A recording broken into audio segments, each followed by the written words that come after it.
இன்றைய ஆத்மீக தேன்.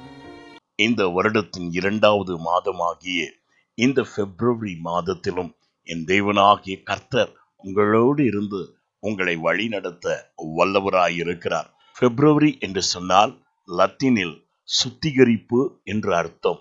ரோமர்கள் இதை ஒரு சுத்திகரிப்பின் நாளாக பயன்படுத்தினார்கள்.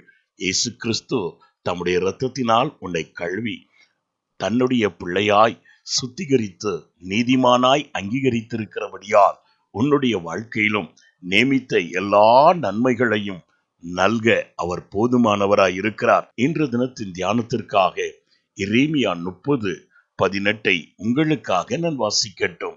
கர்த்தர் சொல்லுகிறது என்னவென்றால், இதோ நான் யாக்கோபுடைய கூடாரங்களின் சிறையிருப்பை திருப்பி அவன் வாசஸ்தலத்திற்கு இரக்கம் செய்வேன். நகரம் தன் மண்மேட்டின் மேல் கட்டப்படும், அரண்மனை முன்போல் நினைக்கப்படும். ஆம் பிரியமானவர்களே, என் தேவனாகிய கர்த்தர் உன்னை கட்டி எழுப்புவார். உன் வாழ்வை நிலைத்தோங்கவும் செழித்தோங்கவும் செய்கிறவராயிருக்கின்றார். சோர்ந்து போகாதே. யாக்கோப்பின் கூடாரத்திற்கு இரக்கம் செய்கிற என் தகப்பனாகிய தேவன் கர்த்தருடைய பாதத்தை பிடித்து கொண்டு அவரையே உன் அடைக்கலமாய் கொண்டிருக்கிறபடியால் அவர் உனக்கு இரக்கம் செய்து உன்னுடைய எல்லா சிறையிருப்பையும் மாற்றி போட்டு உன் வாழ்வை கட்டி எழுப்ப வல்லவராய் இருக்கிறார். இனி ஸ்தோத்திர பாடல்களும் ஆடல்களும் உன் கூடாரத்தில் உண்டாகும்படி உன்னை ஒடுக்கின யாவரையும் அவர் தண்டித்து உன்னை சிறைப்பிடித்தவர்களை சிறையாக்கி உனக்கோ தம்முடைய ஆரோக்கியத்தையும் நன்மைகளையும் வர்ஷிக்க பண்ணுவார். மனம் சோர்ந்து போகாதே. கர்த்தருடைய வேதத்தை தியானி.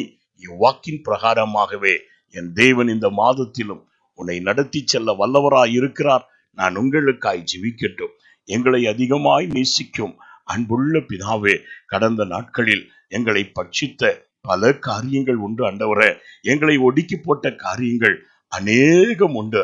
ஆகிலும் இந்நாளிலும் ஆண்டவரே, எங்களை தள்ளுண்டவர்களாய் புறக்கணியாதபடி எங்களுக்கு இரக்கம் பாராட்டி உம்முடைய ஆரோக்கியத்தினால் எங்களை சுகித்து வாழும்படி கட்டி எழுப்பவும், எங்கள் மண்மேடுகளை அரண்மனையைப் போல மாற்ற நீர் வல்லவராய் இருக்கிறபடியால் நன்றி. அப்படியே இம்மாதத்தில் உம்முடைய பிள்ளைகளை ஆசீர்வதிப்பீராக. இயேசுவின் நாமத்தில் பிதாவே, ஆமென்.